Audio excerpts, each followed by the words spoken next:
Hello friends, welcome to our channel इतिहास हमारी नजर से।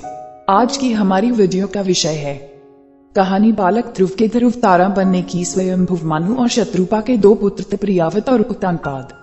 उत्तानपाद की सुनीति और सुरुचि नामक दो पत्नियां थीं। राजा उत्तानपाद को सुनीति से, ध्रुव और सुरुचि से उत्तम नामक दो पुत्र उत्पन्न हुए। यद्यपि सुनीति बड़ी रानी थी, परंतु उत्तानपाद का प्रेम सुरुचि के प्रति अधिक था। एक बार सुनीति का पुत्र ध्रुव अपने पिता की गोद में बैठा खेल रहा था। इतने में सुरुचि वहां आ पहुंची। ध्रुव को उत्तानपाद की गोद में खेलते देख उसका परा 7वें आसमान पर जा पहुंचा। सौतेन के पुत्र को अपने पति की गोद में वह बर्दाश्त न कर सकी। उसका मन ईर्ष्या से जल उठा। उसने झपट कर बालक ध्रुव को राजा की गोद से खींच लिया और अपने पुत्र उत्तम को उसकी गोद में बिठा दिया तथा बालक ध्रुव से बोली, अरे मूर्ख, राजा की गोद में वही बालक बैठ सकता है जो मेरी कोख से उत्पन्न हुआ हो। तू मेरी कोख से उत्पन्न नहीं हुआ है, इसलिए तुझे इनकी गोद में या राज सिंहासन पर बैठने का कोई अधिकार नहीं है। 5 वर्ष के ध्रुव को अपनी सौतेली माँ के व्यवहार पर क्रोध आया। वह भागते हुए अपनी माँ सुनीति के पास आए तथा सारी बात बताई।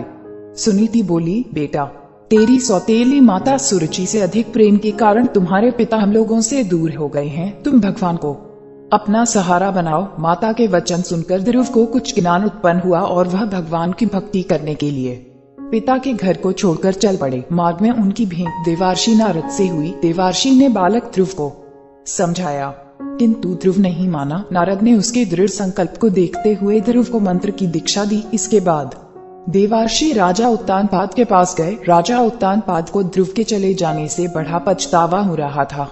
देवर्षि नारद को वहां पाकर उन्होंने उनका सत्कार किया। देवर्षि ने राजा को ढांढस बंधाया कि भगवान उनके रक्षक हैं। भविष्य में वह अपने यश को संपूर्ण पृथ्वी पर फैलाएंगे। उनके प्रभाव से आपकी कीर्ति इस संसार में फैलेगी। नारद जी के इन शब्दों से राजा उत्तानपाद को कुछ तसल्ली हुई। उधर बालक ध्रुव यमुना के तट पर जा पहुंचे तथा महर्षि नारद से मिले। मंत्र से भगवान नारायण की तपस्या आरंभ कर दी। तपस्या करते हुए ध्रुव को अनेक प्रकार की समस्याएं आई, परंतु वह अपने संकल्प पर अडिग रहे। उनका मनोबल विचलित नहीं हुआ।